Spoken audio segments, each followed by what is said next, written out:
In 1949, after 5 Arab countries failed to defeat the State of Israel following the Jewish state's independence, the United Nations created the UN Relief and Works Agency for Palestine Refugees, UNRWA. Its mission: to serve as a temporary agency to help Palestinian refugees. But 75 years later, UNRWA has failed to resettle even a single refugee, instead becoming an incubator for hate, incitement, and terror, while only perpetuating the conflict.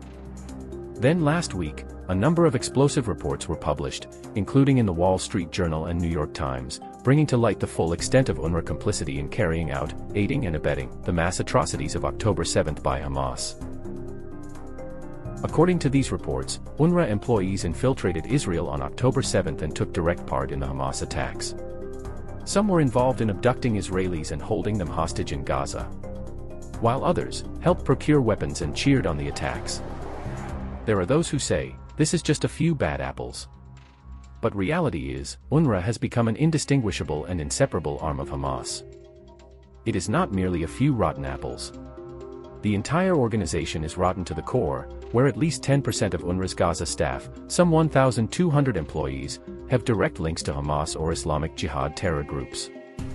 UNRWA also has a long history of promoting anti-Semitic material in textbooks and allowing Hamas to use their schools and facilities to store rockets.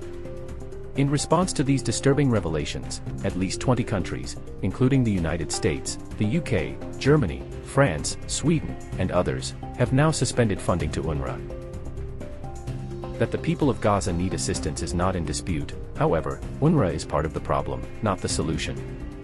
There are ample other vehicles and credible organizations through which aid can be provided, that are not compromised by terror. UNRWA must be defunded and disbanded. It can have no role to play in Gaza and perpetuating the conflict and cycle of terror.